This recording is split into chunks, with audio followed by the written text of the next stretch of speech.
kuri Yesu kuko ari wo mbonera amahoro.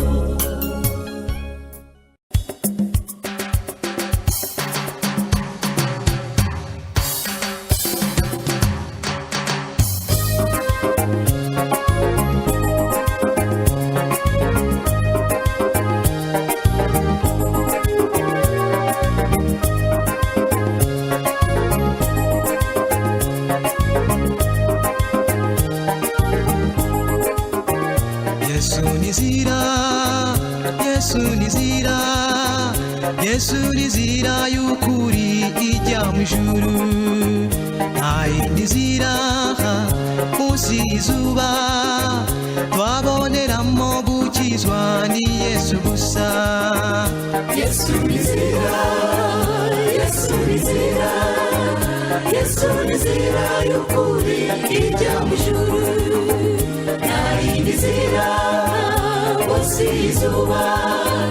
twaboneramo gukizwa ni Yesu gusa. Yesu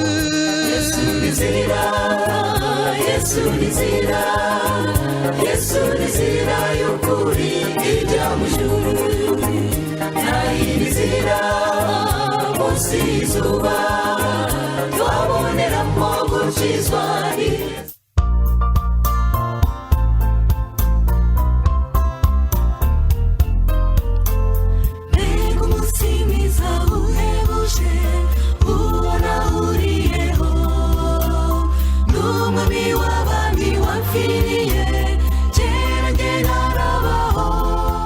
Kubaho niwe. Uwo ninde? Ni umuganga utibeshya ku ndwara kandi akaba umuti w'indwara zose. Reka duha ikaze abaduteze amatwi muri kino kiganiro kubaho niwe, aho n'ubundi turi bukomeze tuganira ku ijambo ry'Imana, ngira ngo abo twatangiranye barabizi ko turi mu gitabo cyo kuva, aho twiga ubutumwa bwiza nk'uko Imana yabwanditse, ariko ikabwandika mu mashusho. Ariko mbere yuko dukomeza kuri uno mugoroba nanone muri kumwe na Kazigije Eugene, ariko ntabwo ari wenyine, ndetse na Dusemungu Jean Marie wiriwe. Uri neza Eugene? Umeze ute se? Meze neza rwose, nejejwe nuko ndi muri Kristo naka muri jewe, kandi muri ubwo buryo bigatuma nturanye n'Imana, nkatura muri yo, bikayembereye byose. Mbese Imana yakubereye byose? Imbereye byose. Kubereye byose ni ibintu bikomeza. Reka rero dusuhuze abantu. Jean Marie, uzi ko rino teraniro ari rinini cyane? Ndabizi. Buriya si nta bantu basuhuza uri? Ushobora kumbanziriza. Reka nsuhuze itsinda ry'abantu berejwe muri Kristo ariko batabizi. Abo bantu nibo nsuhuza, abantu bose berejwe muri Kristo ariko batari babimenya aho bari hari hose, mu mpande zose, haba mu burasirazuba, haba mu burengerazuba, haba mu majyaruguru no mu majyepfo y'ikino gihugu. Abo bantu nibo nsuhuje rwose, kandi ndatekereza ko baduteze amatwi bazajya bakurikira kandi noneho bazasobanukirwa ko berejwe muri Kristo. Naho ngaho ni iryo tsinda rya nsuhuze. Numvise wagiwe ku nteko dutetseho yo mujyi wa Kigali. Cyereka mbare n'isuhuriza mu karere ka Kicukiro, aka Gasabo ndetse n'Akanyarugenge ariho turimo kuvugira. Rero rwose abantu bose bari muri mu mujyi wa Kigali turasuhuje, kandi twongera kubatangariza yuko nta mpamvu yo guhagarika umutima no kusuhuza no kwiheba, kuko Imana yamaze kutuvana mu Egiputa kandi tuvanyeyo, kandi tuzarushaho gukomeza kubona neza ko nta buryo bwo gusubira buhari, tuzayibona. Ngira ngo hari niba nta muntu usigaje twakwinjira mu cyigisho. Ndumva twakomeza. Urakoze cyane. N'ubundi nk'uko wari ugeze kubivuga, reka nanjye nongere mpikaze abuteze amatwi muri kano kanya, kandi nk'uko ari ibimenyereye atari bibi nta n'icyo bitwaye nuko n'ubundi bishoboka yuko haba hari umuntu wenda ufunguye radiyo ari ubwa mbere akaba agiye kumva ibyigisho nyamara bimaze iminsi kuri radiyo bityo rero ni ingenzi ko amenya aho twerekeza nk'uko yavuze tuno turiga ijambo ry'Imana ariko dufatiye ku gitabo cyo kuva ariko n'ubundi burya ijambo ry'Imana rimwe nubwo usanga harimo ibitabo byinshi n'ibice byinshi impamvu rero mu kuri twiga kuva nuko twasanze yuko hari amapica Imana yakoresheje kugira ngo ibashe guhishura neza iby'agakiza kacu rero turi mu gice cya 12 kandi ari cyo gera ku 10 twamaze kwiga mu minsi itandukanye kuri bagenzi bacu ejo twabigarutseho uyu munsi natugarukaho ahubwo ndashaka ko tugaruka ku byo twaganiriye ku munsi w'ejo mu gice cya 12 umwanditsi wacyo atangira agaragaza neza ko ahamya ibintu Imana yavuze mu bice byabanje aho agaragaza neza ko Abisiraheli gutangira kubaho kwabo gutangirana na Pasika n'umwana w'intama wa Pasika iyo dukoresha ibintu byanditswe byera twifashishije nyine Bibiliya dusanga ko mu Izaniro Rishya Imana dushora ko Pasika ari Kristo bivuze ko n'ubundi inyoko muntu itangira kubaho ku bwa Yesu Kristo niyo mpamvu nyine turumukira nyine kubaho ni wenyine ni Kristo abayeho cyangwa se Imana imubonye yari ibonye ku muntu nkuko n'ubundi muri Pasika aribwo buryo Imana yakoresha kugira ngo ibashe kuronka Abisiraheli kuryo babwiye ati muri kuno kwezi iyi Pasika izaberaho mujye muri rwo mutangira gutangira kuba kwanyu mbese mutangire kubara imyaka ndetse n'amezi ejo rero twize imirongo igera kuri 4 aho twaje kubona ko mukuri agakiza k'Imana igatanga ntiyagatanze mu buke cyangwa se kwita ry'abantu runaka kuryo babasha kubarizwaho ahubwo nagakiza yatanze mu buryo rwose bw'abantu bose ariko igatanga mu buryo rukomatanya ku bantu bose twaribonye neza ndetse ikindi kintu twaje kubona cy'ingenzi cyane ku murongo wa 4 nuko twaje gusanga ko umwana wa Pasika agomba gusangirwa ariko mu gusangirwa nta mategeko amugenga nta mategeko amugenga mbese buri muntu wese arya uko yumva nuko ashatse bihuje n'imirire ye ndetse kandi akora umwana w'intama usangiwe mu gihe usanga amadini menshi kaje n'ijambo ryitwa amadini yaba idini nk'umuntu yuzuye umuntu ndetse n'amadini nk'amatorero y'abantu benshi atandukanye afite amahame n'ibindi bintu biyaranga uzasanga amadini ntakunda guteza imbere ikintu cyo gusangira akunda kugenda ateza imbere ikintu cyatandukanye n'ayandi mbese yo afite abayuda n'abagiriki ku buryo usanga ubundi amadini aba afite utuntu twayo ibyo bita abantu z'ikinyarwanda nibyo bita ingarigari ku buryo ubundi ikintu cyitwa ingarigari ni ikizaba ari mbese ubundi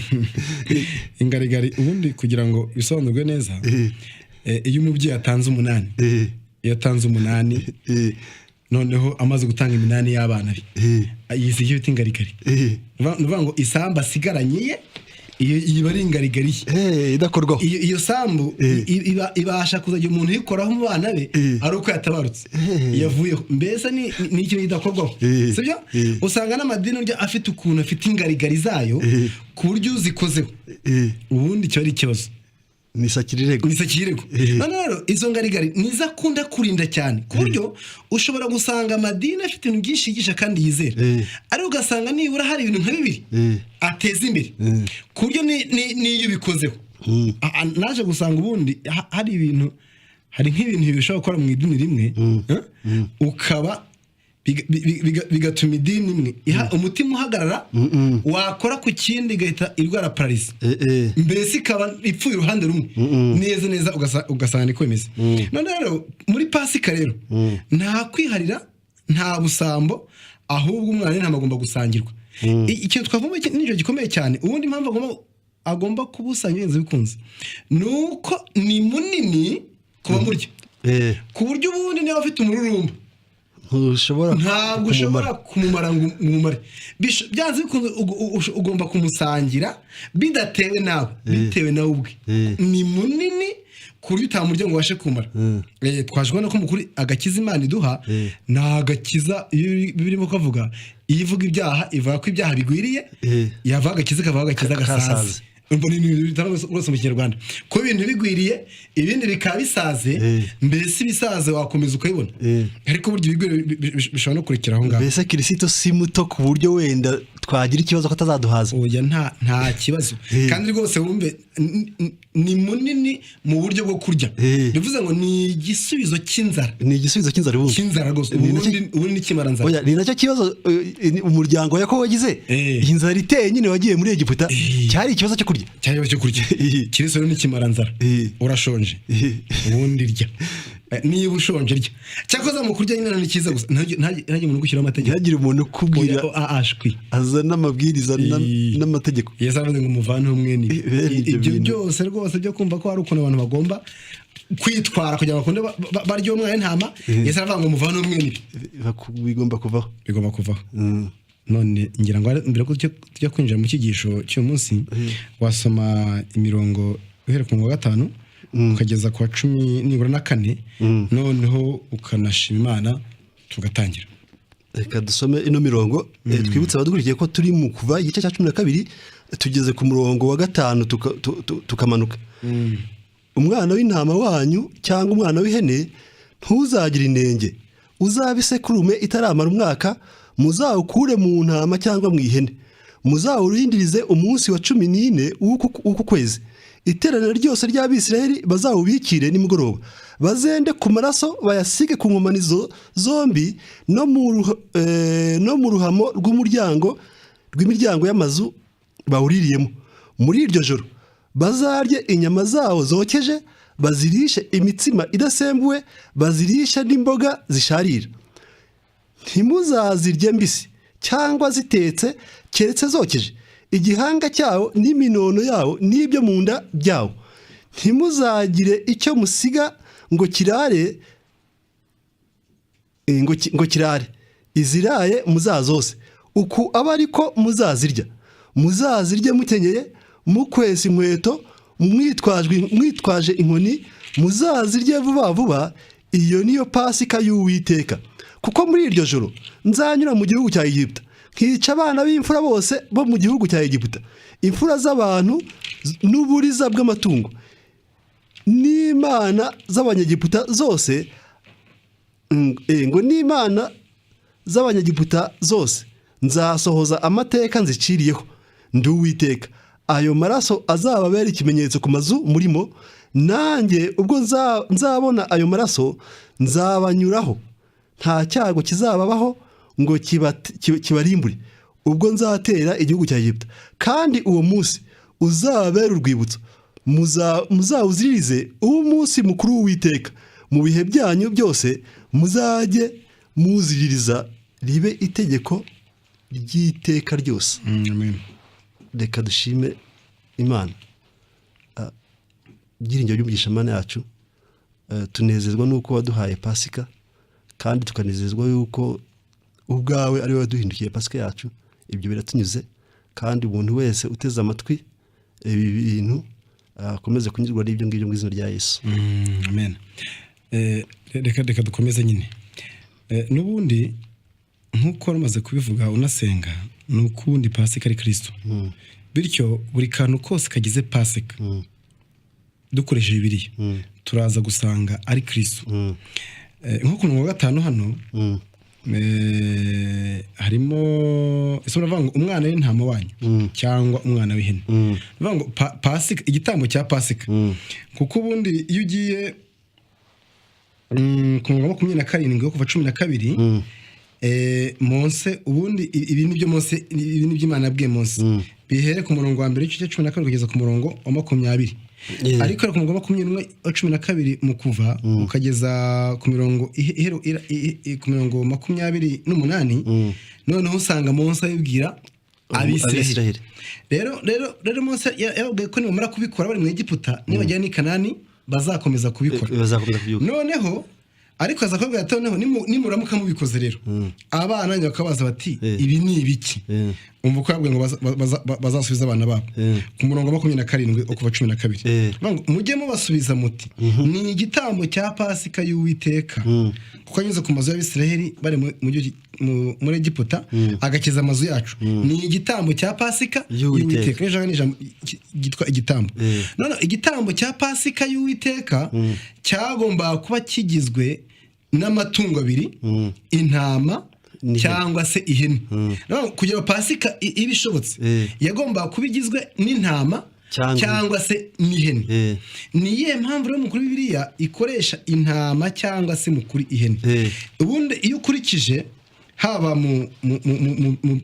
byerekeye n'imico y'amatungo nuko abantu bakunda kugereranya ibintu iyo umuntu yitonda baravuga ngo kanaka n'intama kanaka n'intama pe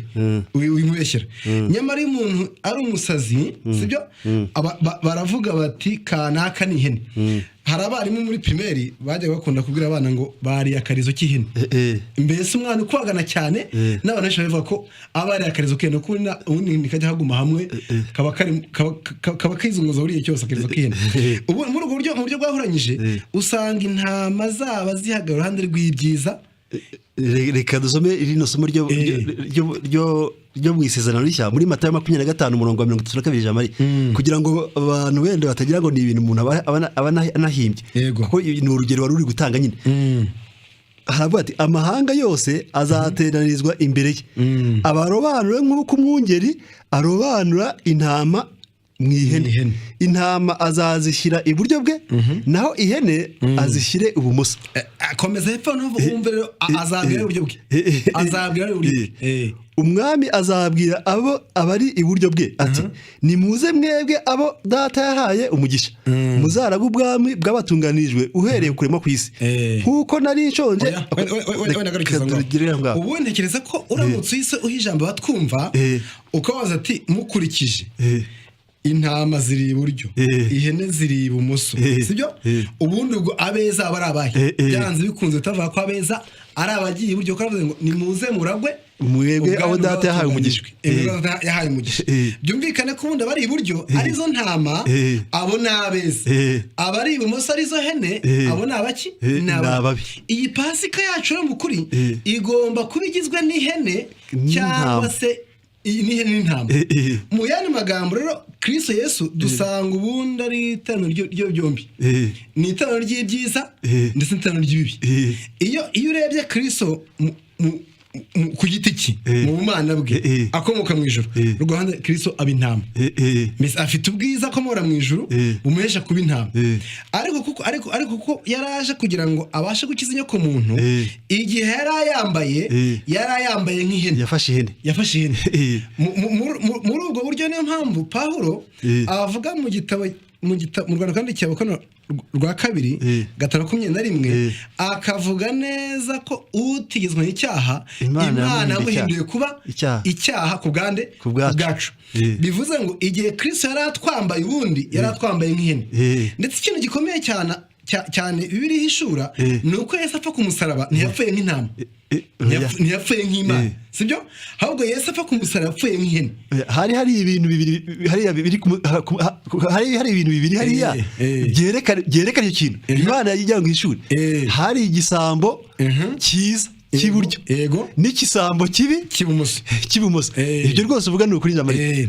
noneho rero impamvu ni ingi y'ubundi naranize nza gusanga mu buturo bwera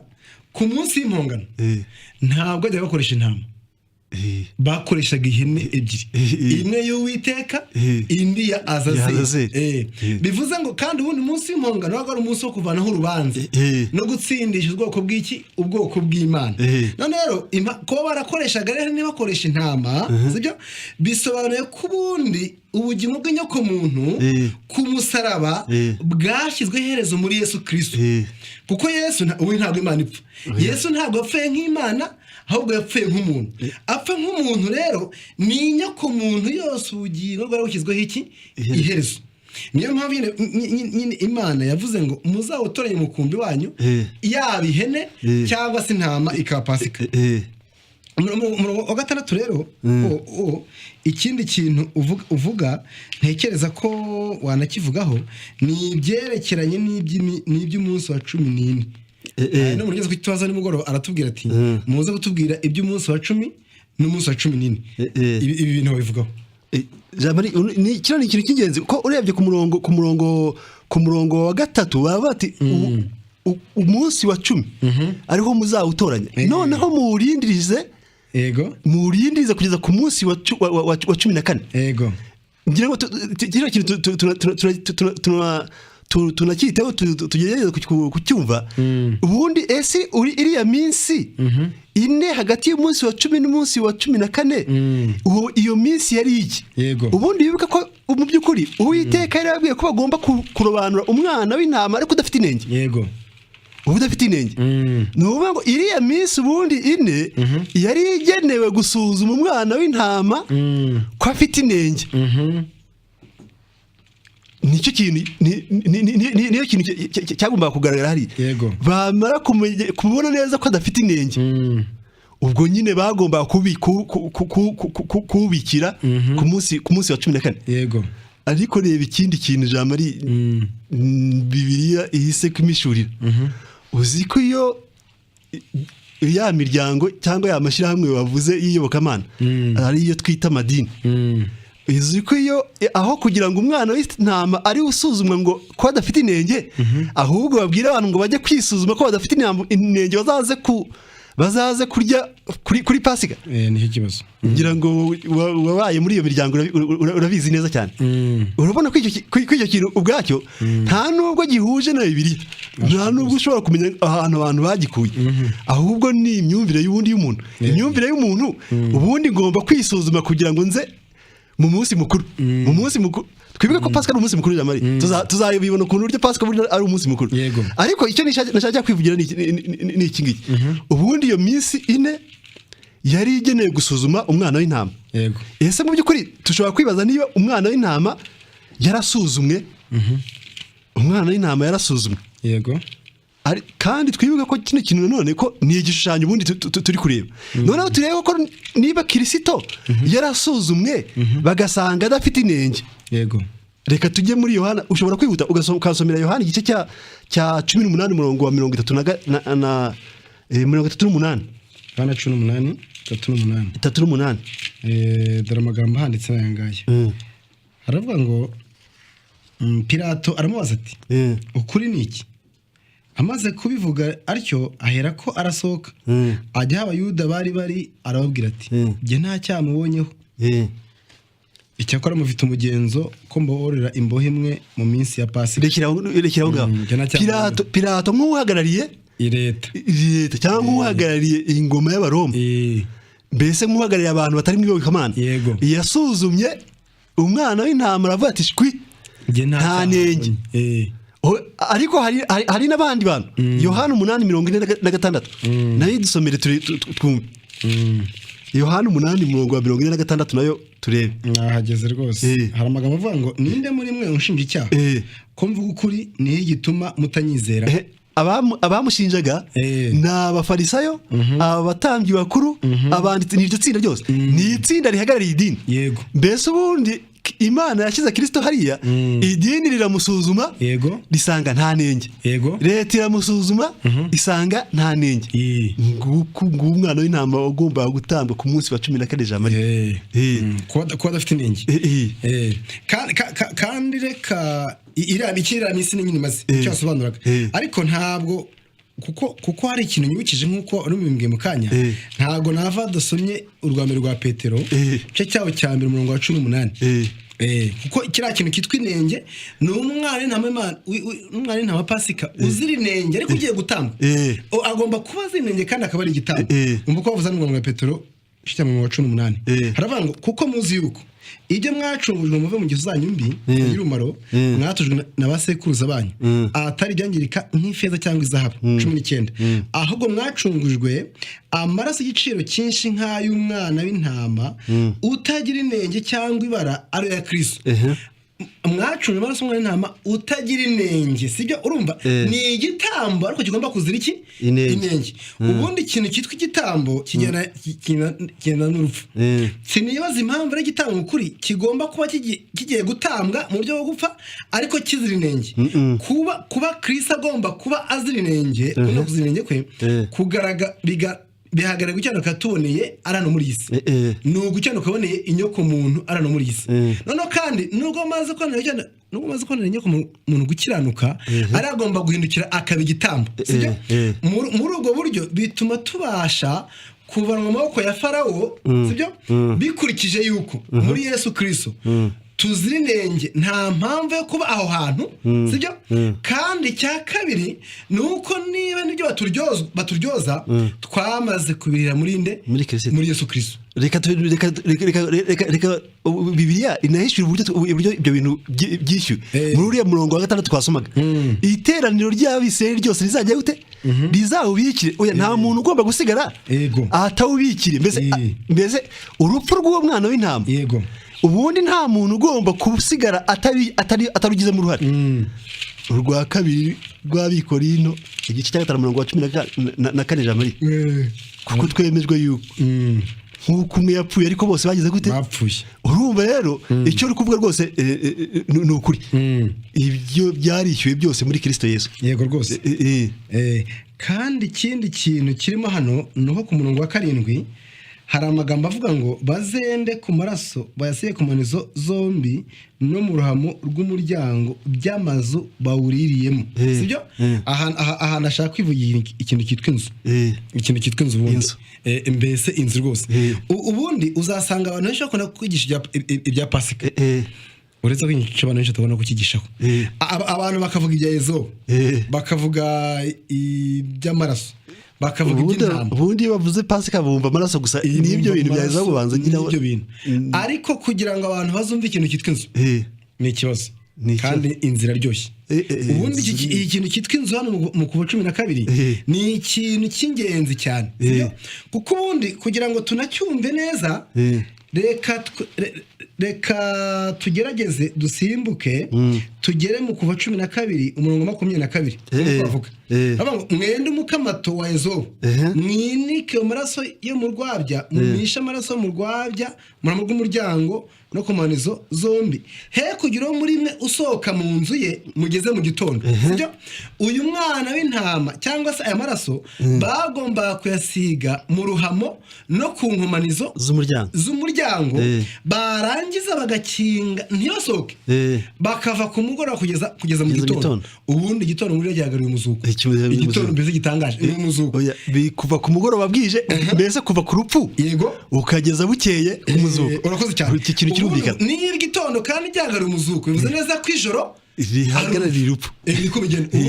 kuko nyine iyo ikintu gipfe gishobora kuzuka, sibyo? Bivuze ngo rero bagomba kuguma mu mazu ijoro ryose bawuririyemo ntagire umuntu usohoka. Ubundi ikintu cyitwa inzu dukeneye kumva ikintu cyitwa inzu. Ubundi Bibiliya ivuze inzu nta kindi buryo ivuze kizito cyangwa se mukuri ikintu gitwikiriye cyangwa se ikiduhishe, sibyo? Kino kintu rero cyitwa inzu mukuri ubundi ni muri Kristo. Nta kindi kintu bivuze, ni muri Yesu Kristo. Hari uburyo rero hari uburyo Imana yagiye itanga n'amashusho hano mu ijambo ryayo nyine mbere y'uko ibintu biba nk'iyo usomye ikintu cyo gutwikira. Sinzi niba gushaka isomo ry'inzu ariko n'ubundi turajyaho tuze kuyasoma. Ariko iyo usomye ikintu cyo gutwikira usanga no muri Edeni hari ukuntu Imana yatwikira Adamu na Eva, sibyo? Bamaze gukora icyaha yari afite ikibazo cy'imyambaro, sibyo? Imana bashakiye imyambaro mu ruhu rw'intama, none iyo myambaro irabatwikira ku buryo ubundi mu itangiriro iyi nzu igaragazwa n'iriya myambaro Imana yabatwikira, Imana yabambitse ivanye ku ntama. Kandi nanone igeze kuri Abeli usanga yarabaye mu nzu nko muri Kristo Yesu kubw'igitamba yari atambye cy'itungo, sibyo? Azi imbere y'Imana ari cyo afite ari kimutwikiriye. Twibuke neza twibukiranye neza ikintu gikomeye tuzabona imbere ni ukundi umuntu amaze gukora icyaha yatandukanye n'Imana. Niko Bibiliya ivuga kugira ngo yongere kuboneka imbere y'Imana hagomba Kristo ubundi uburyo byabasha gushoboka keretse muri Yesu Kristo kuko neza avuga neza ko ari inzira ukuri n'ubugingo mbese nahagera ku Mana ategereje gute atari umujyanye noneho rero iyo tumaze kubona ibya Adamu ndetse n'ibya Abeli uburyo bongeye guhura n'Imana Adamu isoni ze zikabasha gushira bitewe nuko yambitswe kandi akambika uruhu rw'iki uruhu rw'intama niyo turimo kwiga Abeli agatamba itungo n'intama niyo turimo kwiga ubundi Imana iza kongera gushira muri Kristo Yesu mu gice cya 6 ibwira Nowa ibyo kubaka inkuge ibyo kubaka inkuge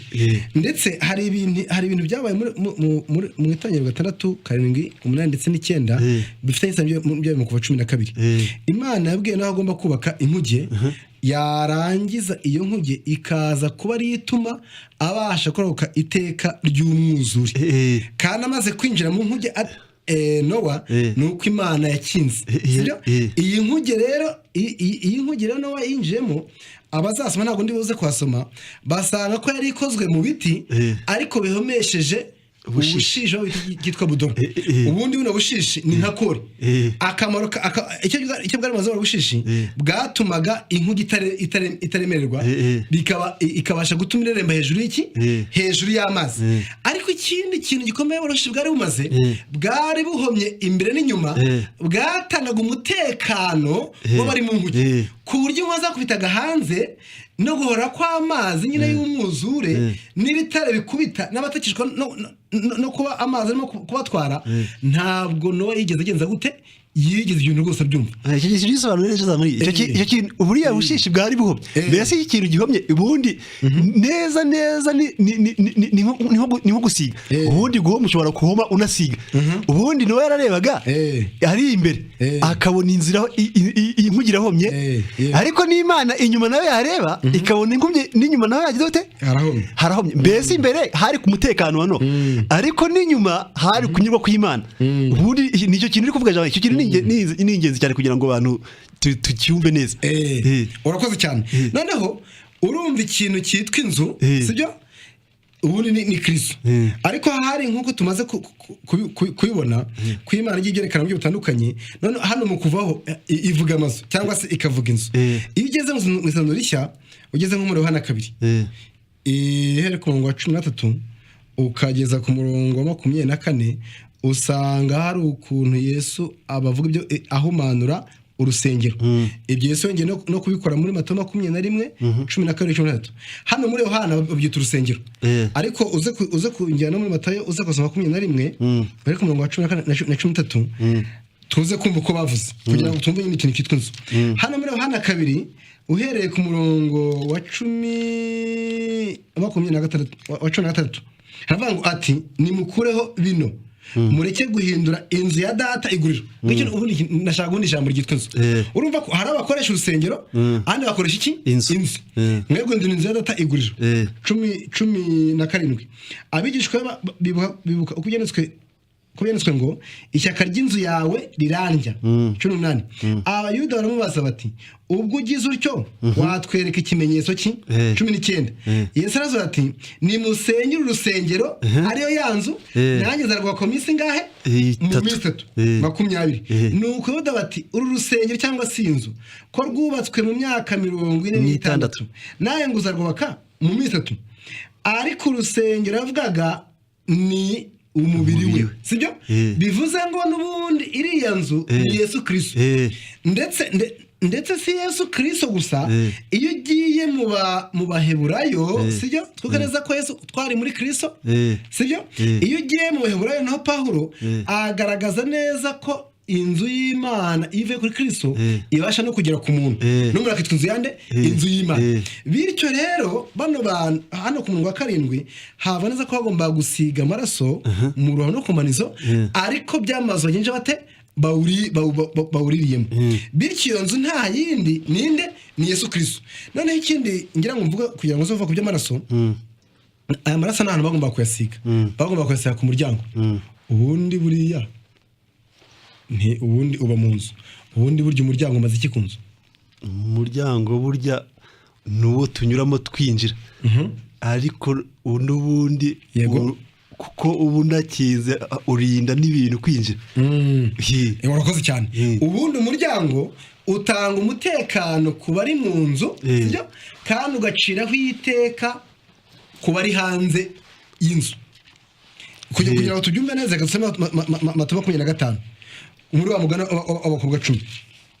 Umugana w'abakobwa 10 banabigishijeho Jonathan na Gerard ndetse neza cyane. Bibiri ivuga neza ko bari aho bageze ku 10 bari baje gusanganira umukwe. Hari ibintu biri bivuga byinshi bitandukanye, ariko nko ku murongo wa 9 nko ku murongo wa 10 aravuga ngo bagiye kugura umukwe araza, abari biteguye binjira nawe mu bukwe, urugi rurakinga. Hanyuma abakobwa bandi nabo baraza barahamagara bati nyakubahwe dukingurire. Nawe arabasubiza ati ndababwira ukuri yuko ntagenje gute ntabazi rwose. Ubundi umuryango cyangwa se urugi iyo rukinzwe ruba ruhaye umutekano abari mu nzu imbere, ariko rwarangiza rukarucira iteka nehe abari hanze mbese rufungiranye abari hanze. Ni inkomyi y'abari hanze. Urakoze cyane. Noneho uyu muryango agomba gukingwa bamaze gusiga amaraso aganehe ku mpumanizo no mu ruhamo. Watubwira icyo bisobanuye kuba amaraso agomba gusiga kandi yarangiza umuryango agakingwa? Tugiye kureba rero amaraso. Yego rwose. Amaraso hari ukuntu mu myumvire y'ubundi y'umuntu yacu uburyo twumvaga amaraso, twumva ko amaraso ari ahantu amaraso mbese tuzi. Bibiliya yakwivugira amaraso tukumva ko ari ahantu amaraso n'ubundi tuva. Yego. Nkuko twabivuze nyine tuyitangira bino bintu byose ni ibishushanyo, ariko mu by'ukuri kugira ngo twumve amaraso n'ubundi tukeneye kujya mu gitabo cy'Abalewi, kugira ngo twumve Abalewi ubusobanuro bw'amaraso. Abalewi 17 umurongo wa 11 nahageze. Kuko ubugingo bw'inyama w'amaraso nanya bahereye gusohoka ku gicaniro ngo ab'impongano y'ubugingo bwanyu, kuko amaraso ari impongano ayihindurwamo n'ubugingo buyarimo. No kuvuga ngo iyo Bibiliya yo yivugiye amaraso ibivuga ubugingo. Noneho rero uriya mwana w'intama kugira ngo aya maraso aboneke, no kuvuga ngo ni umwana w'intama nyine wari wagize ute wari wapfuye, yari yabazwe. Icyo cyari cyashushanyaga ikirere. Ari amaraso basheshe na amaraso y'ubugingo bwakoze icyaha bwagize gute busheshwe. Yego. Noneho icyo umurimbuzi yagomba gukora, yagomba kuza yaza agasanga amaraso agize gute arahari akavuga ati bano bantu bapfuye. Burya babaga bapfuye. Yego. Babaga bapfuye ku buryo nyine nta mpamvu nyine y'umurimbuzi kwinjira ngo yice n'ubundi abantu bagize gute bapfuye. No kuvuga ngo igihe amaraso yabaga ari ku muryango, ntabwo abantu bajyaga bagomba kwibaza ese twapfuye cyangwa ntitwapfuye. Oya, ahubwo bari bari mu nzu, bari mu birori, ariko Imana yo yareba hanze ikabona amaraso agize gute yakeshwe nta bantu bahari. Icyo akoze niyo bahari abatarayasizeho, yego, aho bagomba gupfa. Aho bagomba gupfa rwose, kuko ubugingo nyine bari bakiri bazima, ni ukuvuga ngo ubugingo bwabo bwagomba guseswa. Urumva rero Bibiliya iyo izanye ikintu cy'amaraso iyerekeza ku bugingo. Ubugingo bwagomba guseswa.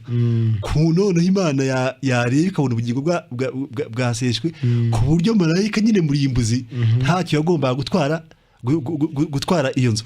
Rero amaraso ahagarariye ubugingo bwasheshwe muri hari. Nakoze cyane. Reka dusome isomo rimwe ryo muri Matayo 26:27 aho Yesu yavuze ku by'amaraso. Havuga ngo yenda igikombe aragishimira, arakibaha, arababwira ati munywere kuri iki mwese, kuko yari amaraso yanjye y'isezerano rishya ava ku bwa benshi ngorerwe ibyaha. Icyo uvuze cyumvikana kandi cy'ukuri ni uko ubundi birivuze amaraso ntibivuze aya maraso nyine tuva mu mitsi ahubwo bivuze ubugingo impamvu ni iyi ngiyi ubundi bavuze intwari zamena amaraso igihugu ntabwo bavuze ko ari uko amaraso yabo mbese abantu bayavomye ngo bayakamye ahubwo ni uko barapfuye bitangiye igihugu bwabo kuko bishoboka neza ko hari abantu bamenye amaraso mu buryo busanzwe buno bugaragara ariko ntibapfe kandi akamerika menshi ariko ntabwo bitwa intwari z'igihugu ahubwo iyo abantu bavuze ko kanaka amenye amaraso ye ubundi byerekeje ku rupfu mu buryo bw'ikinyarwanda bityo rero aya maraso niyo mbese arasizwe turi kumvikana kugira ngo Imana iyarebe ntabwo asigiwe kugira ngo twe tuyarebe bari bari mu nzu bo bari bazi ko gusa amaraso ahari ariko soma kugira ngo bayarebe none asoma ku 13 kuva 12 urasaba baravuga ngo ayo maraso azambera ikimenyetso ntabwo yazambera ikimenyetso mu yandi magambo ntabwo ari jyewe ukeneye amaraso ahubwo ni Imana ikeneye amaraso kandi impamvu ni yingi ari Imana ikeneye amaraso ni uko ubundi Imana iza agaciro k'iki kamaraso ubundi nge ntabwo agaciro kamaraso bityo rero aya maraso yarasizwe ku muryango sibyo kugira ngo abarimo imbere niba menya ko asizwe mbese mu kuri babashugira umutekano ko yamishwe ubundi cyo bita kumisha ubundi ko amaraso ubundi n'ijambo kumisha nko bigeze kubivuga uzasanga arikoreshwa mu buturo bwa n'ubundi amishe amaraso none amaraso ko amishwe ni uko ubugingo bwamaze mbese kuvanwaho bwashije cyangwa bwasesekaye noneho abari mu nzu bagomba kumenya ko amaraso yamenwe kandi yasizwe none Imana ikagenza gute ikayabona naye ndavuga ni abanyumva bose namenye ko amaraso yamaze kumenwa kandi agasigwa kandi Imana ikayabona Imana imaze kuyabona iravuga iti nje gute ndanyuzwe nta mpamvu yo kujya kurunguka rwose niba amaraso ahari cyangwa wishaka ibimenyetso ahubwo tuzi ahubwo noneho ari mukuri hari ibanga rero hari ibanga rikomeye cyane ubundi nahoze nibaza ntekereza ko igihe bareka muri muzatamukaga abo mu ruhande rwa Egiputa abana b'imfura bagapfa byanze bikunze haba mu borogo niko birivuga ariko no mu borogo ntago wigeze ngo cyangwa se ngo witabweho n'abari mu nzu n'abari mu nzu bari bahugiye ku kirero hari ikintu bari bahugiyeho rero ariko Jamari ukoze hasi nyibutsi buye uzi ko ibuze ikintu cy'ububorogo mitako nyuma reba ukuntu iyo amaraso yamenetse ubundi iyo amaraso yamenetse abisiraheli baba bari mu birori ariko muri Egiputa bari bihe bari mu kiriyo baba bari mu kiriyo iyo mbese inkuru nziza y'agakiza yego iyo kubatura yuko umwana w'intama yapfuye ko abantu bagomba kurya bakishima Isiraheli yose Egiputa yose ihita ko itangira koroga kubera iki nuko nyine iyo ibirori bitangiye nta muntu ukiri mu kazi yego oya babandi babumbaga amatafari yo kubaka ya misozi twabonye ya midugudu baba bagize gute baba batagihari urumva bataba Egiputa igomba kuborogera ibyo igomba kuri Egiputa rwose ubundi kandi rwose muri Egiputa akomeje kuba igihombo kandi rwose ndifuza ngo gikomeze kuhaba nanjye mbese nabasha rwose gutanga umwanya kugira ngo igihombo gikomeze kuba muri Egiputa ubu nta kintu Egiputa ikwiye ni igihombo gusa none ku munani nabazaga ntariko niki cyagomba gutuma tumva ibyo bintu batumvira ku 8 muri iryo joro bazarya inyama zawo zokeje bazirisha imitsima itasembuwe bazisha n'imboga zisharira ngiye kuvuga rero kuzirisha kurya inyama zokeje imboga n'imboga zisharira ariko hazavuga ku by'imitsima ubundi kimwe mu bintu bagomba kuba bahugiye bano bantu bagomba kuba bari mu nzu n'imbere ariko batari inkora busa barimo kurya ubundi twaje nkuko maze kuvuga ubundi ikintu cyitwa ibirori burya birangwa n'ibintu bibiri ibirori bibamo kurya no kunywa bikabyara ibyishimo ubundi abantu bakanezerwa kandi akanywa ubundi imba muteza arazamuka rwose agatangira kunezerwa akishima none rero nubundi bino biro nubundi byari birimo kurya no kunywa bagomba kurya inyama zokeje sibyo ubundi kugira ngo ikintu cyo cyokejwe byanze bikunze kigomba ko cyokejwe ku muriro iyo wize neza iby'umuriro muri Bibiliya usanga ubundi umuriro ubwiza bw'Imana cyangwa se umujinya w'Imana sibyo kandi inyama zokeje n'iz'umwana intama wa Pasika sibyo muri ubu buryo kuba inyama zokeje hano heshura umusaraba neza Yesu Kristo yari ariho sibyo noneho rero uyu munsi wa none dukeneye kuri inyama zokeje ni byiza ko twishimira amaraso sibyo kuko amaraso nyine twabonye neza ko afite akamaro amaraso muri Bibiliya ni umuti ku kibazo cy'icyaha ariko mu rw'ibintu twakoze mbese ibi ariko ntabwo dukeneye kwishimira amaraso ya Pasika tukirengagiza ibanga rikomeye ryo kuri inyama zokeje ni inyama zabonetse zimaze kotswa ni ingenzi ko tuzirya mu yandi magambo dukeneye kwishimira ko Imana yamaze kwemera igitambo cya Yesu Kristo kandi tugomba kwishimira ko Imana uburakari bwose yarifitiye icyaha yabusutse kuri Yesu Kristo ku buryo ubundi Yesu Kristo atubonekera nk'inyama zokeje kandi zo kuribwa kuri igihe muri Egiputa bari mu murogo twe tuba turimo kwirira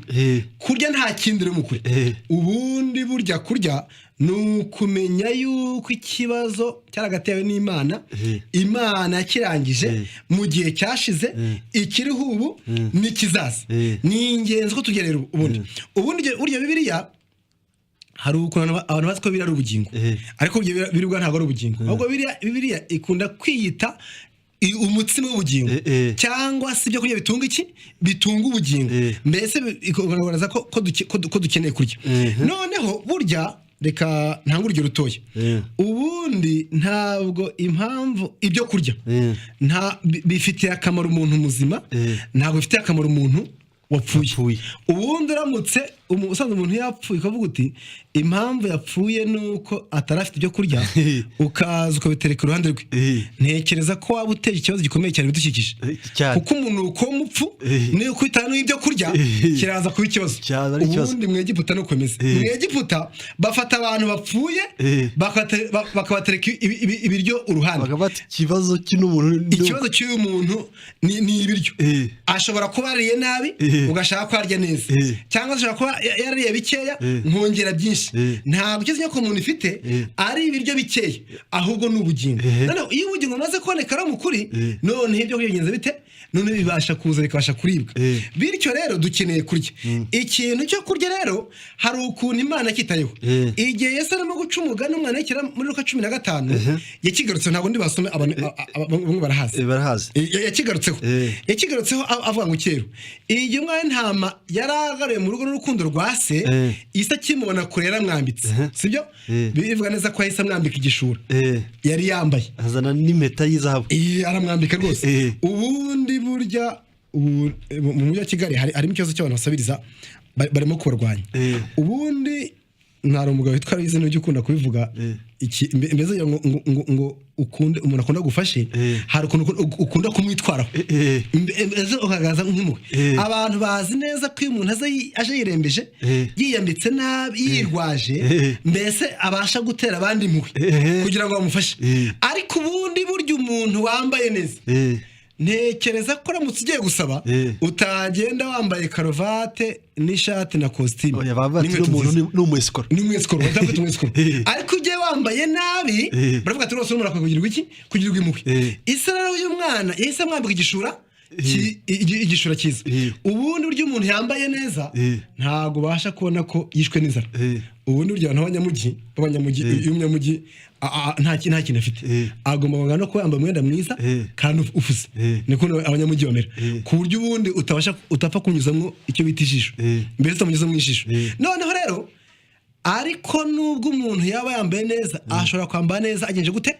ashonje data rero umugani umwana w'ikirara yamenye ikibazo aravuga ati nubwo umwana wanjye yaba yambaye neza ariko ufite ikibazo imbere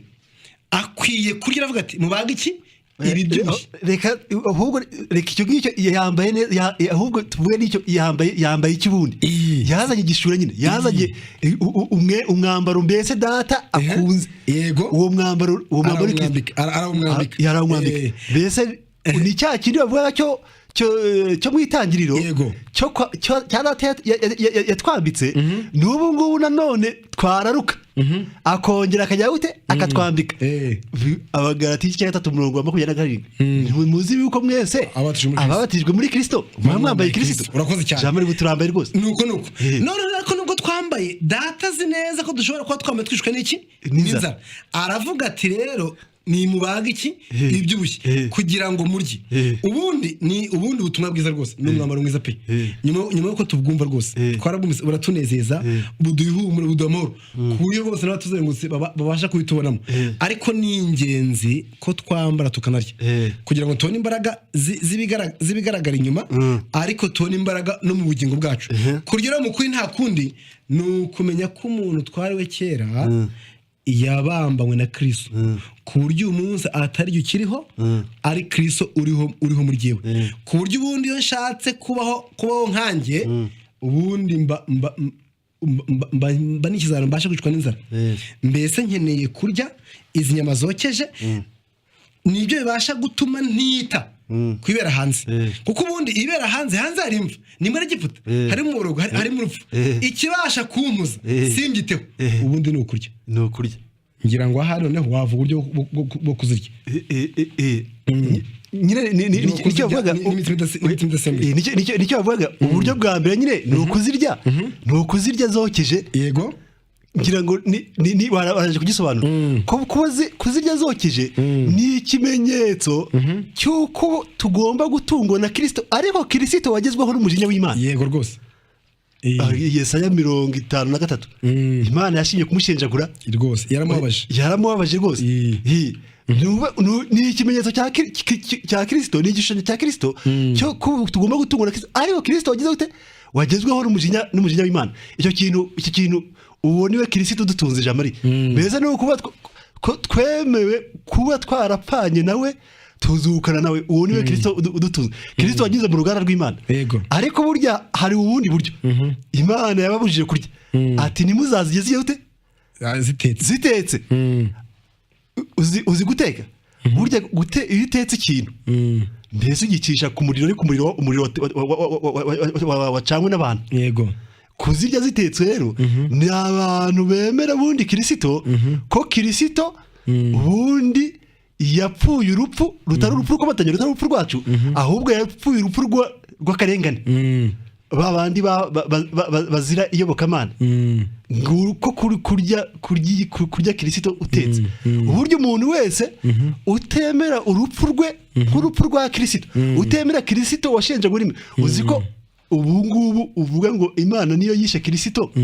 abantu bose bagahaguruka bagahagarara bakavuga ngo ibyo bintu ni ikibazo. Oya, abo bantu bararya Kristo utetse. Kurya utetse harya yavuze ngo ikindi yabujije ni ukuzirya ari mbisi. Ari mbisi jamari. Haba uzi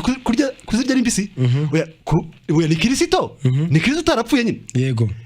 ni Kristo ugomba kutubera urugero, tukamurebera abantu bose kugera ikirenge mu cya Yesu. Ni ukurya Kristo mubisi. Iyo bavuze ngo ugere Yesu ajya imbere yawe, ugenda ugera ukirenge muke, ni ukurya Kristo mubisi. Uretse ko n'ibyo bintu abantu burya bavuga ntibirengagije ibindi bakabireka. Ubundi umuntu aramutse yemeje ikinyoma cya Yesu ntabwo yabishobora.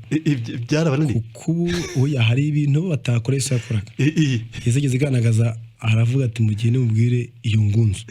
arimo kubwira umwami rwose. Umuntu azagira ikinyoma cya Yesu Kristo abashe guhangara umuntu w'umunyacyubahiro ubashywe mu butegetsi, amwita ingunzu. Ni ikibazo. Ubundi icyo kintu ni ugutukana ku buryo bukomeye cyane. Ubundi banava ko bagira ikinyoma cya Yesu, ariko kumurya ari mu bisi, ariko mu bintu byiza yakoraga, mu buryo yavugaga. Ariko ubundi uretse wenda ko ahantu baba hari ibintu ari akamenyero bafite ko gusingiza Yesu no kumwitaho cyane, ariko ubundi usanga Yesu ibintu yakoraga bishobora kuba byari byiza kure no ku Mana, ariko kuba byumvaga benshi cyane batarabyemeraga. Ikindi bakomeza noneho hepfo bavuga iby'inkoni, gukenyera ndetse no kumurya bahagaze kandi vuba vuba. Bagombaga uburyo bwo kurya nyine gukomeza. Bagombaga kurya muri ubwo buryo bakenyeye, bakwesa inkweto, ariko bahagaze kandi reka turebe mu Efeso bino bintu. Ibi bintu ni ibintu by'ingenzi kugira ngo tubyumve. Aba Efeso igice cya 6 igice cya gatandatu cy'Abaefeso umurongo wa 13 reka ndabona nahageze igice cya gatandatu cy'Abaefeso umurongo wa 13 nuko rero mutware intwaro zose z'Imana kugira ngo mubashe gukomera ku munsi mubi kandi murangije byose mubasha guhagarara mudatsinzwe ariko umurongo wa 14 niyo bashaka muhagarare mushikamye mukenyeye ukuri yego none se urabona ko ikintu n'ubundi kigarutsemo ari Kristo oya ninjye nzira ninjye kuri ninjye bugingo mbese nta kintu kigomba kugaragara kitari Kristo maze wumve mwambaye gukiranuka nk'icyuma kikingira igituza mukwesa inkweto arizo butumwa bwiza bw'amahoro bubiteguza ni Kristo nawe niwe rwose kandi ikigeretse kuri byose mutware kwizera ibyo bintu n'ibintu batwaye bafite mu ntoki nk'ingabo ariko muzarushaho kuzimisha imyambi y'abantu mubi yose yakumurira no kwizera niwe banze byo kwizera kandi niwe ugusoza kweza ubundi ni Kristo nawe urumva mbese ibyo bintu ni Kristo iyi ni Kristo ibyo bintu jamari icyo kintu cyumvikanye ngira ngo wagera ku mitsima idasembuye nayo ni Kristo reba impamvu iyo mitsima yagombaga kuba idasembuye nuko ubundi Kristo yigaragaza mu Yohana 6 ari we mutsima w'ubugingo yego icyo kintu kirumvikana reka rebe imitsima isembuwe rero imitsima isembuwe ngira ngo batutiza amatwi ari amasimo sinyesoma ariko bari basange muri Mariko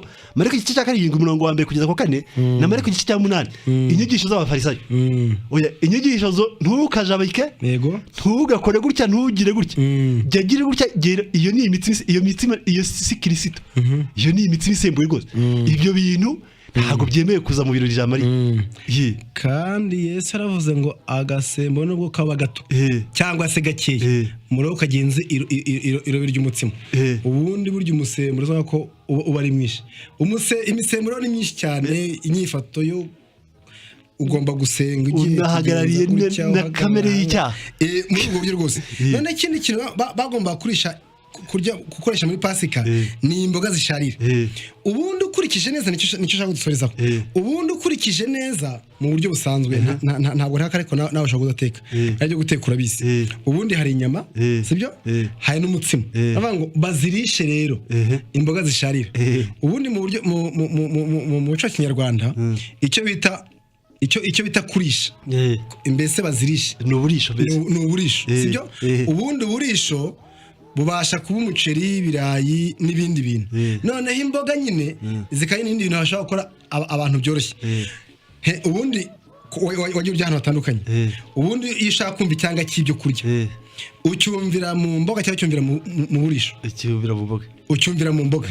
ntekereza ko umuhanga wo guteka ni umuhanga uzi guteka neza imboga ko uzi guteka iki uburisho kuko ubundi burya umuceri arya umuntu yabitewe uko abonye ariko imboga zaba ari nziza cyane iyo bikakuryohera uramutetse neza uburisho neza ariko ukabishya imboga ibyo kurya ntabwo byaryoha noneho hano baravuze ngo ugomba gufata izo nyama n'umutsima ariko imboga zikugenje gute zisharira ni ukubera iki mu kurya Pasika sibyo inyama nizo umwana nta makaro tamara umwaka rwose aracyari mutoto sibyo aracyari mwiza ndetse n'umutsima udafite umusemburo nawo n'umutsima rwose mwiza umutsima kandi uvuga ngo amavuta ndetse n'ibindi bintu byiza cyane none ariko bakabirisha mu bigenje gute imboga zisharira ubundi imboga zisharira sibyo ni iyi kamere yacu kuko ubundi iyo Pasika sibyo niyo mitsima tubifite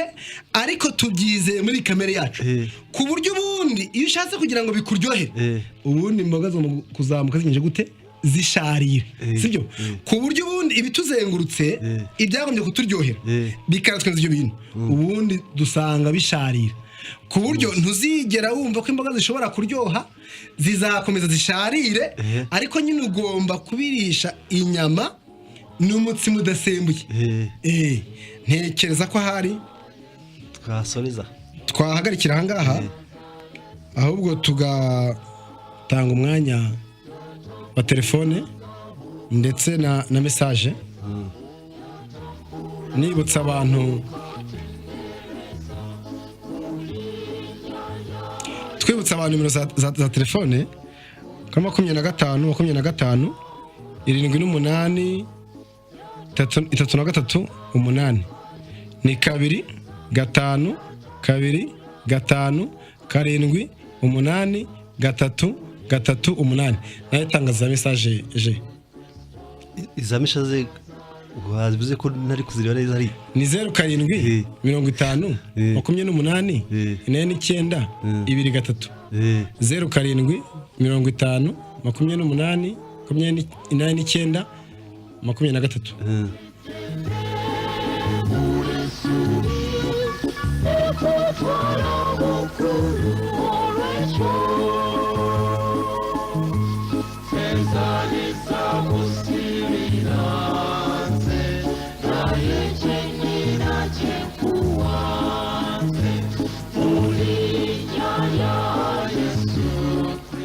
ubuntu butangaje. Halo mwiriwe neza urinde urahagana neza ikiganiro n'ubutumwa bwiza ariko rwose umuntu akurikije uko kurya Kristo yokeje cyangwa atetse cyangwa ari mubisi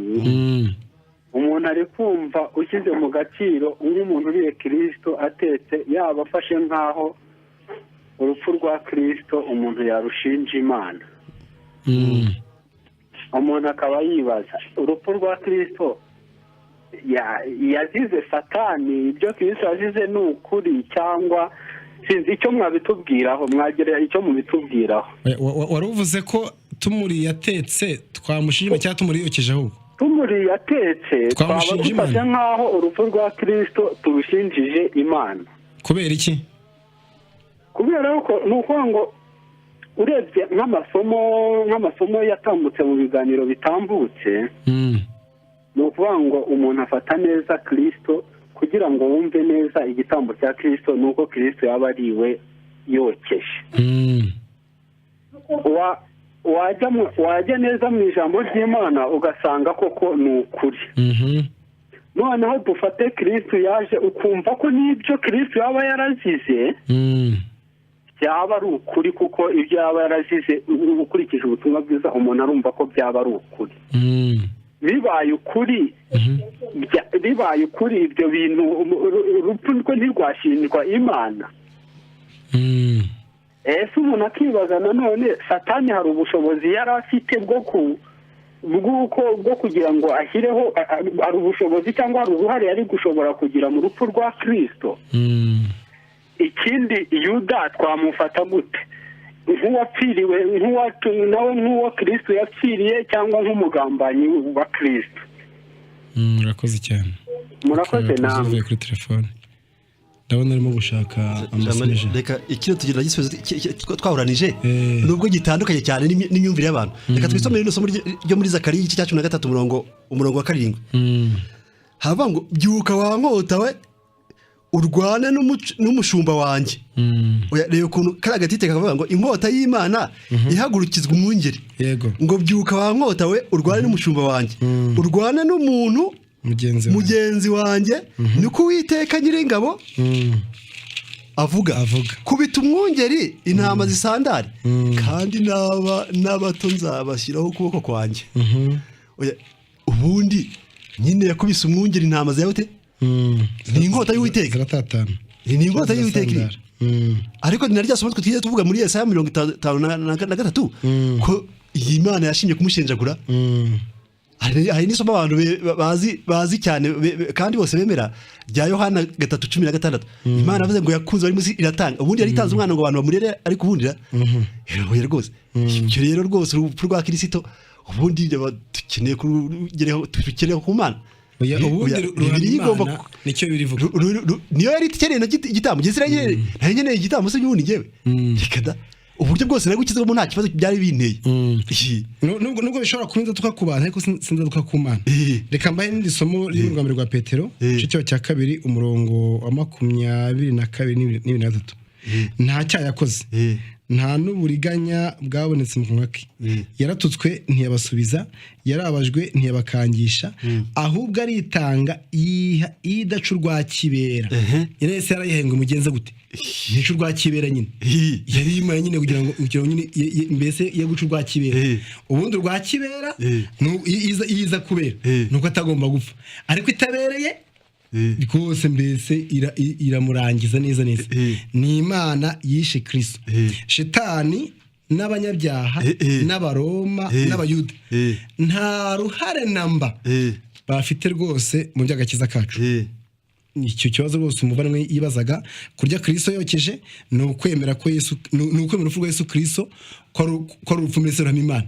ko Yesu yishwe n'Imana atishwe na Shetani rukuraho icyaha kandi Imana yari ikiriye kugikuraho ikindi kintu arimo kumbaza rwose ni icyayuda abantu bihangane none ngiye batubaza ibibazo bitari mu byo twigishije rwose bihangane rwose dusubize batubaze mu bibazo biri mu bintu twigishije ntabwo rwose yuda tugiye tumuvugaho ikintu abantu bakihanganira ahubwo hari message zivuga ngo mwiriwe ko mvuga ko munenga abisuzuma bagiye ku igaburo ryera kandi ariko Bible ivuga ngo mwakwisuzuma ntimwagibwaho n'urubanza ngo kuko upfa kurya arwaragura ni rya somo riri mu Bakorino ba mbere 11 uri mu 25 kumanura aho Paulo arimo kuvuga nyine ibyerekeranye no kujya ku ifunguro ryera sibyo ni vango nyine aho Paulo avuze ngo mwakwisuzuma ariko ubundi dukurikije icyo Paulo arimo kuvuga iyo Paulo avuze ngo mwakwisuzuma mbese abantu bisuzuma ngo nibasanga badakwiye barireke ubundi nicyo kibazo barireke kuko ubundi kuko amadini yo avuga neza ko nusanga udakwiye nusanga udakwiye urireka uretse ko na Paulo avuze ngo abantu bisuzume kugira ngo bajye kwifungura rye kwinshi cyifunguro rya rimaze yarafite ikibazo Paulo hari nangomba kumwigisha kuko dusanga kwisuzuma umuntu ashobora kwisuzuma yaravuga ngo umutima w'umuntu ushimye byose gushukana kandi ufite ubwa ntabwo wizera kugenza gute gukira noneho Bibiri igaragaza neza ko ikibazo cy'umuntu abasha kukimenya abonye ishobora rikomotse aganehe rikomotse ku Mana nero mukuru umuntu batangaje kujya kwigorora ryera mu cyumweru gitaha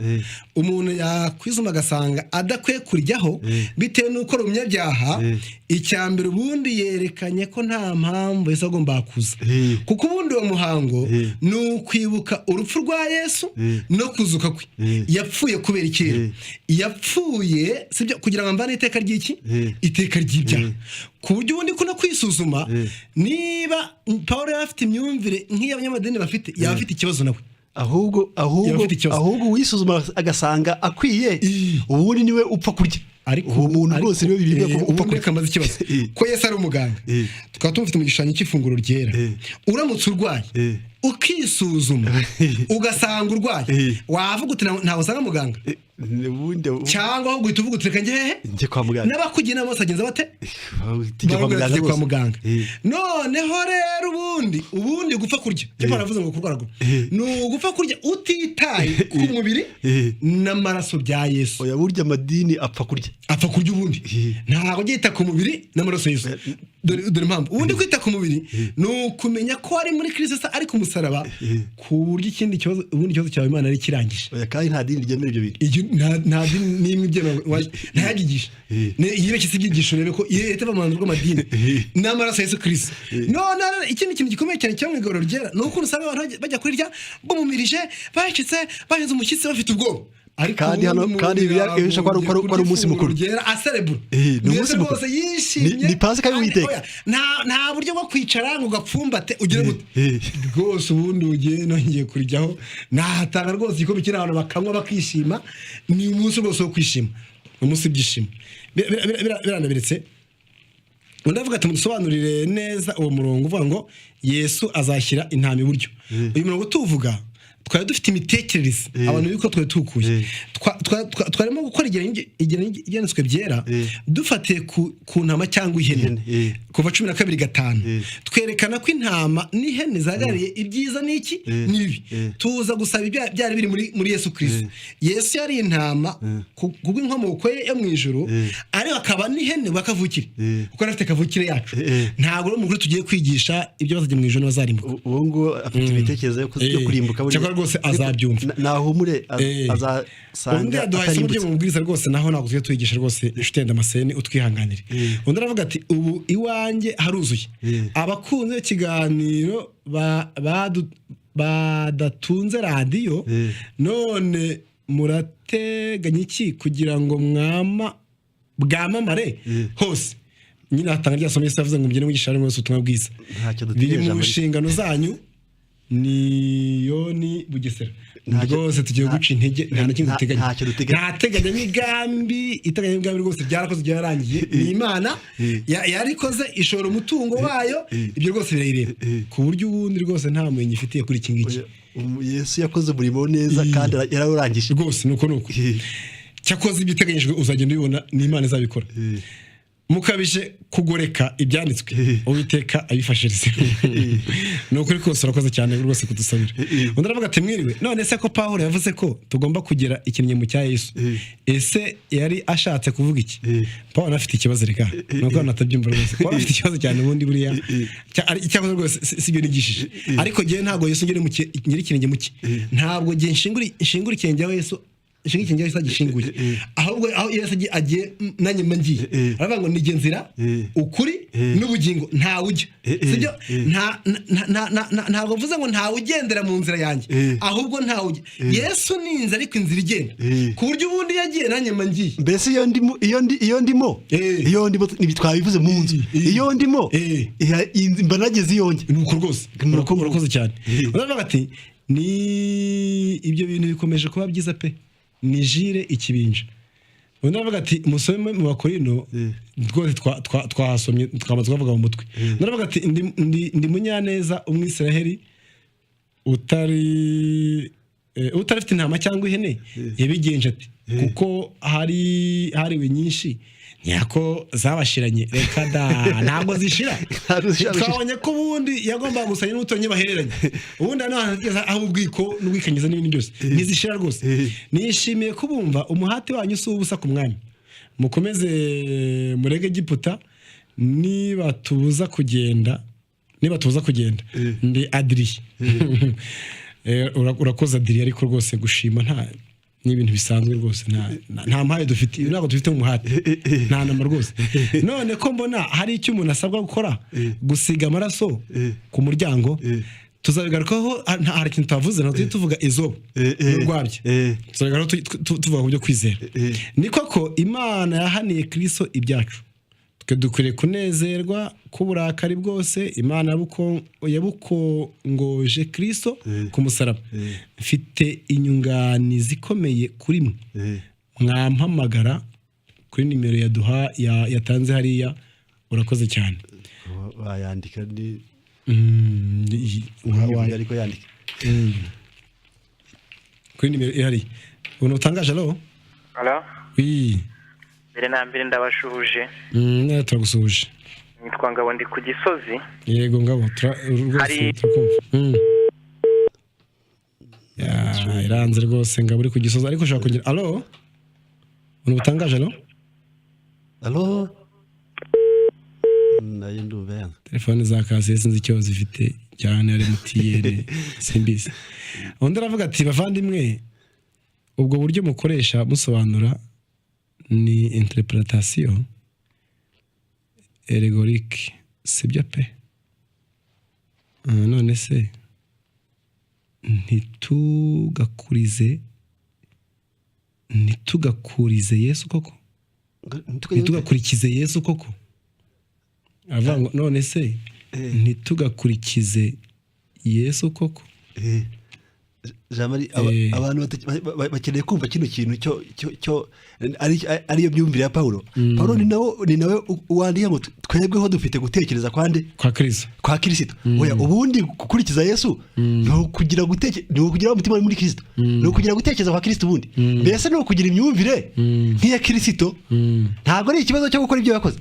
ntabwo Kristo rwose yaje kuduha ibintu byo gukora n'ibyo kudakora ahubwo Kristo ni ukubaho kwacu Jamari n'ikindi uyu muvandimwe avuze arakoze cyo gukurikiza Kristo ariko none baba gukurikiza Kristo ntikiza ko atari muri byose niba ari muri byose sinzi nicyo nigize gusobanura. Hari ibyo amadini yashyizeho n'ibyo yananiwe gushyiraho rwose kuko n'ukurikiza Yesu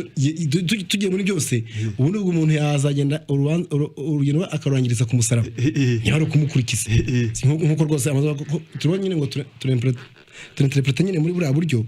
ariko rwose ntabwo ntiturimo goreka ibintu sibyo cyangwa se ngo tubice ku ruhande cyangwa se tuze ku ruhande rwacu bishobora gusa bishobora kuba gusa bidahuye n'inyigisho z'abakera cyangwa se n'ibyo ashakaho ariko rwose byihangane undi aravuga ati mwiriwe ni ntagozera wagira gato ni ntagozera mu Gakenke Inemba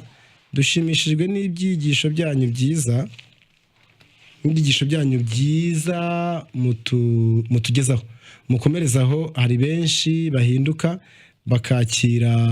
agakiza kubera ibyigisho byanyu urakoze nawe rwose ntagoze uravuga ati ariko muri abasazi cyane nta bwenge mugira muri kwigisha muri kuburana cyangwa muvuga biragoramye gusa Imana izamukoreye nk'ibyo yakoreye Pawulo urakoze cyane rwose urakoze rwose kudutuka nayo ishobora kuba ari indi mpano wenda ikomoka kandi hantu kuko bino bintu uri ubupfuje amari ubuze mu batari busazi bino bintu aravuze ngo hari n'uvuze ngo ariko Jean Marie ngo ufite ikibazo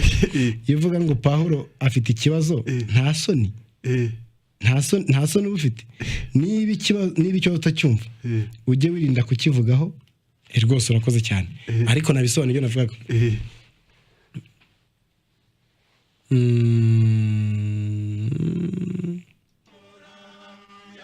undi nyine mbava ko tuzarinduka ko twabeje benshi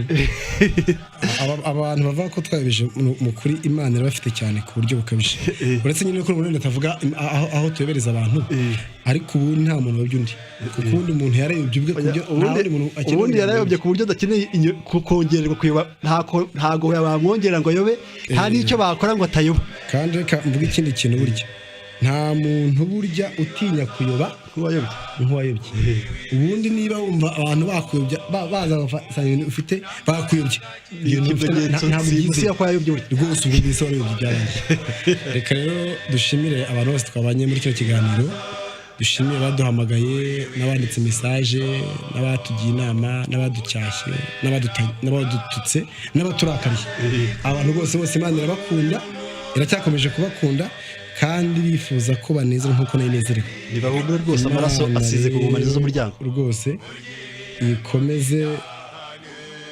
kuba kuruzi neza yayo no kwigishiriza kandi abamaze kwemera rwose n'ibintu bakomeze kunezwa nuko Imana ibemera mu izina rya Yesu ariko njyewe ndamanutse niyemeje gupfa mu cyimbo cye burya umuntu ataracumura yari mwiza ribonera ubwenge bwe n'ibitekerezo byari byiza n'agatotsi ariko icyaha kibonye icyaha uhanya n'umuze birinjira kurira no kuganya birinjira burya umuntu ataracumura yari mwiza ribonera ubwenge bwe n'ibitekerezo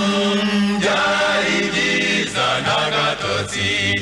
ariko icyaha kibonye icyaha uhanya n'umuze birinjira